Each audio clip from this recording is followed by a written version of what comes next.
finally, after 10 games, we unlock the engineer class. And now we can impact the game in a really strategic way. Whereas before we just needed to brute force our way through most games. And the one loss that we had so far was, well, basically due to a severe lack of rally points. So let's take a look what we're gonna do. Now we are not that rich, we actually broke as hell. Even after clicking on some tasks, we only got 600 more.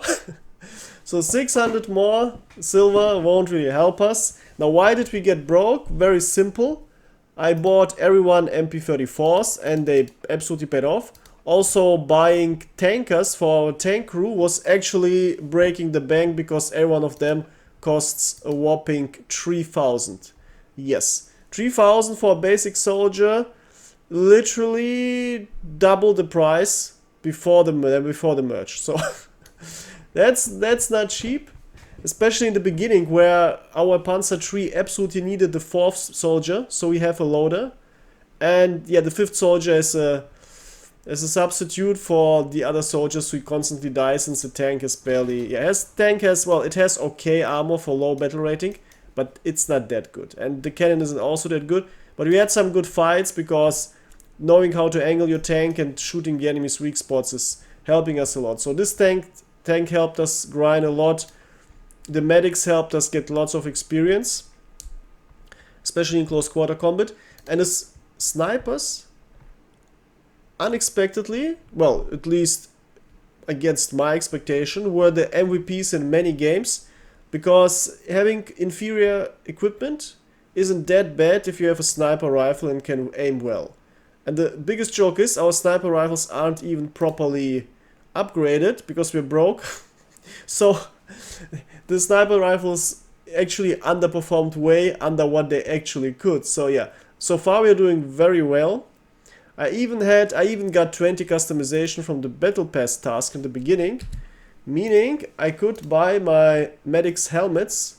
Not that much, well, the difference isn't that much, but well, it's for free, and it's a little upgrade. You get a little bit damage to the head, a little bit less damage to the head, which can save your soldier. And a medic that survives is a well, fully healthy soldier in a couple of seconds. So yeah, which squad do we remove? Which squad do we remove? That's the big question.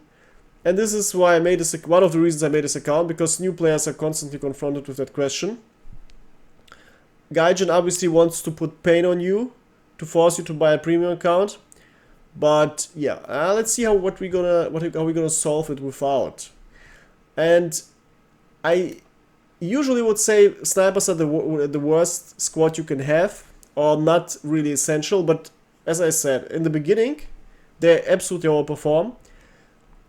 But what about the riflemen? Well, they are not that important.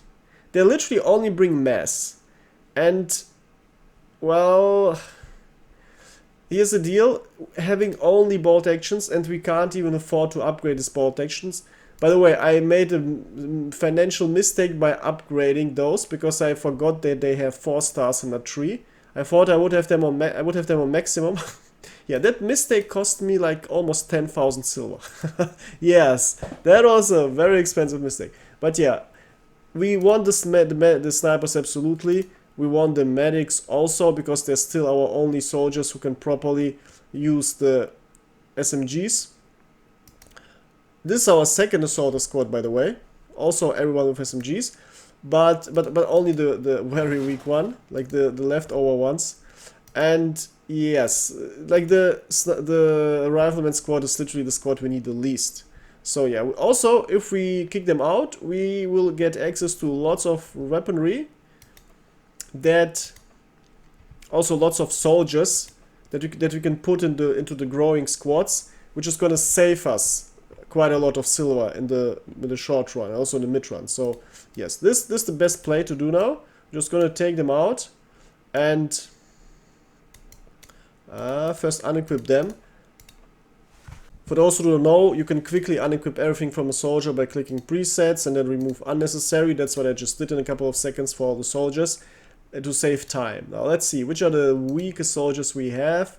Well, we have a bunch of, well, okay, we want to keep our level 4 soldiers and put them into other squads. But the level 3 soldiers we don't need that much. So I'm just gonna take the ones with the funniest names.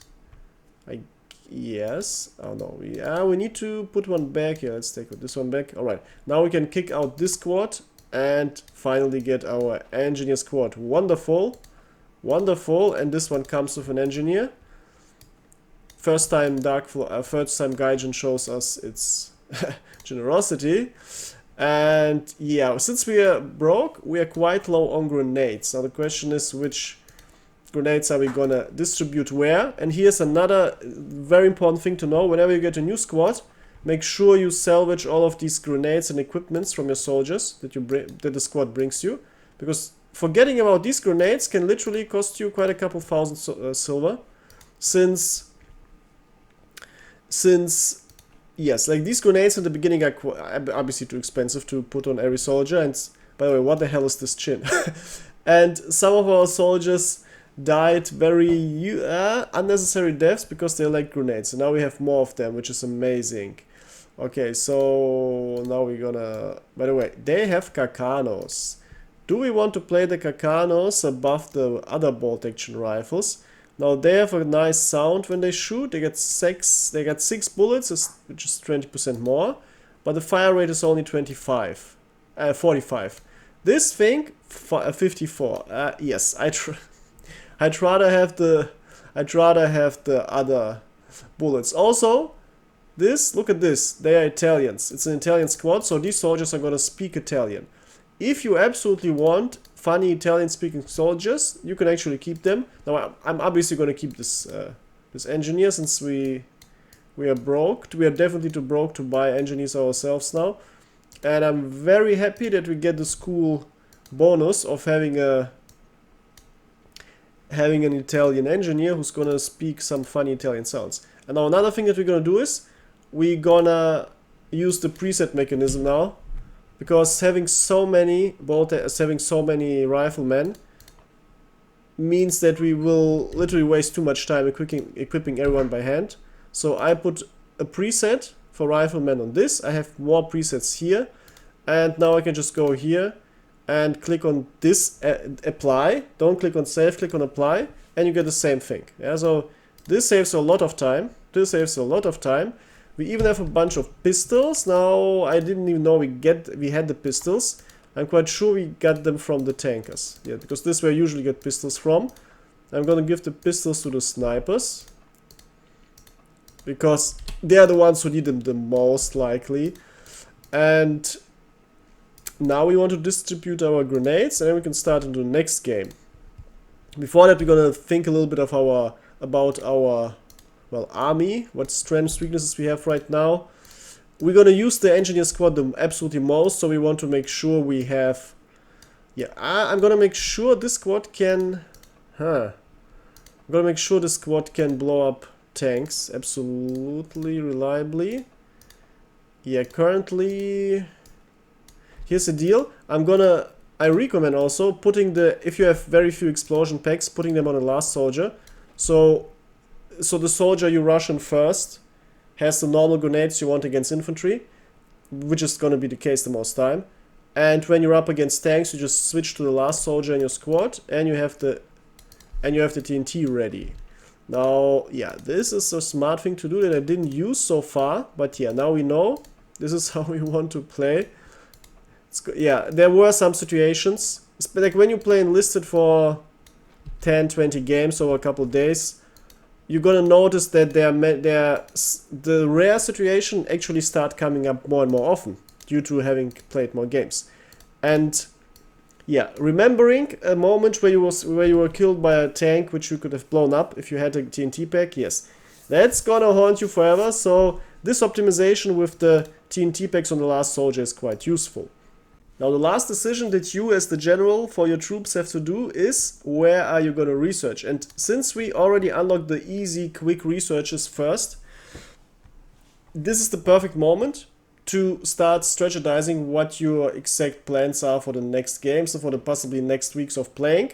Because making a plan now regarding what to research will either save you a lot of time because you made a good plan and executed it efficiently, or you made a bad plan and changed your mind midway, and then you wasted too much time researching stuff and possibly wasted too much silver buying the wrong stuff and upgrading the wrong stuff. Because in the next games we're going to collect quite a nice amount of silver, so we can actually upgrade our weapons. So here's the situation. We first got ourselves a bunch of nice SMGs and gave them everyone. Then we got ourselves a better tank because the first tank was absolutely horrible. And then we invested some time and unlocked the engineer squad. So this was quite... I recommend everyone to do exactly the same way when he starts playing the game, because anything else just isn't really that worth it. Now comes the decision for what you personally prefer. Because here are the options. It's basically a no-brainer to research this as next, because it only costs 5,000 experience, which is basically one game. Especially since we already had some accelerated research from the last game, which was worth 1,500 experience, so that was good. But after this, well, by the way, also another advantage of researching this is getting an anti-tank gunner squad and getting a bunch of grenades and other swag from this anti-tank gunner squad, which is going to save us a bunch of silver. And we can also finally put the anti-tank gunners into this squad and into the engineer squad later. And then we have some nice long-range anti-tank capacities of our infantry, which is going to be very, very useful. But after this, what are we going to do? Now, going through the options, going into more bolt actions isn't really worth it because they're not that much better. They only start getting slightly better here and significantly faster here, but look how much experience this is. So that's quite the waste and quite the trap. Another thing is better sniper rifles. Yes, the pre-war 98K is also significantly faster than this, but it also costs lots of experience. And it's not necessarily something we want. Also keep in mind, the this, by the way, sniper rifle doesn't show the scope, which is a stupid bug. It only shows it, I guess, in the model. Yes, the biggest problem of the Kar98K sniper rifles is that you cannot put a stripper clip in because this area where you would insert it is blocked by the scope. That's why you have a ridiculously long reload time. Yeah? Ridiculously long. The normal Kar98K reloads much faster. So, and you can't really do much about it, sadly. Yeah, this would be a little argument to get to other sniper rifles which have faster reload times.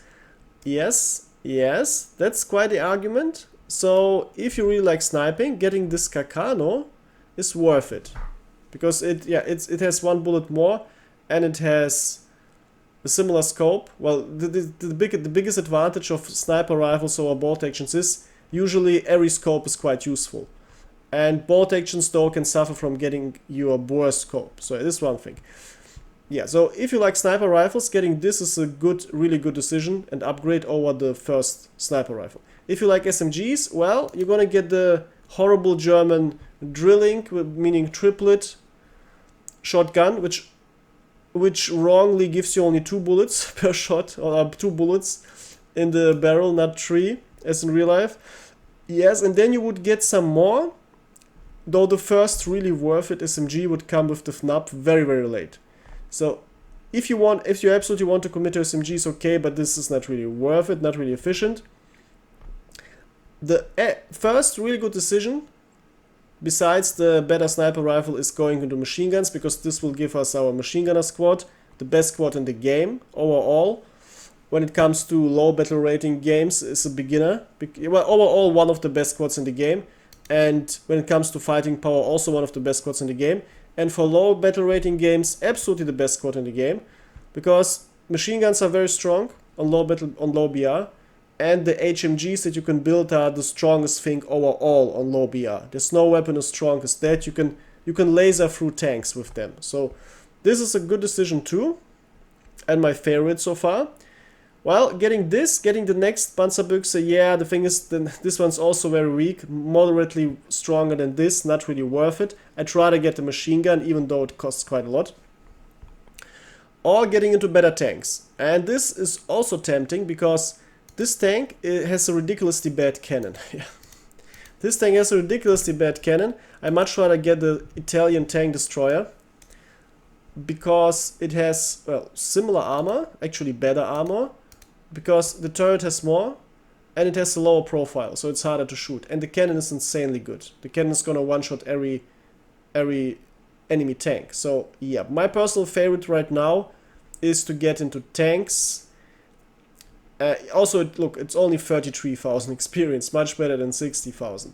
We also could go into planes, and here's the big trap. If you're a free-to-play account without a second vehicle slot, you're gonna have the problem to be forced to choose to either play tanks or planes. So if you want the maximum if you want to have the maximum power, and if you're good at flying or want to learn it, getting into planes is actually worth it here for Germany, because the first plane sucks hard, but the next plane is already really good. It has 2 autocannons with a little bit of ammunition, but enough machine gun bullets to shoot down enemy planes when the dogfighting takes too long. And you have 2 little bombs to blow up most things on the ground. So yeah, this is quite good. The Potes, well, this also gives you, well, despite being a very slow plane, it gives you 2 heavy bombs, which is amazing, and also more than enough bullets. But if you grind a little bit more, still much less experienced than machine gunners, you're gonna get the best plane for overall low BR, also better than all of these other planes here. You get the Romanian IRR 81C. And this thing is absolutely insane. It is quite fast for low BR, very maneuverable, has a heavy bomb and 2 little bombs. This thing can kill every single tank in the game, no matter which BR. It can easily blow up the strongest tanks in the game with 1 hit. And it has once again 2 autocannons with lots of ammunition, so you can actually kill 2-3 planes in a row without resupplying and strafe the ground. And you still got 700 bullets per machine gun on top of it in addition for free. This thing is insane. This thing is absolutely insane. Better than all the low BR tanks, by the way. So if you like planes, I would go after this little trip straight into planes. If you like tanks, I would go straight into these tanks. If you like snipers, I would research this. And well, after that, or besides that, if you don't really care about the other things, go straight into machine guns if you're unsure, because they are overall the best thing you're gonna get. So yeah, this is what we're gonna do now, and let's see how the next game goes.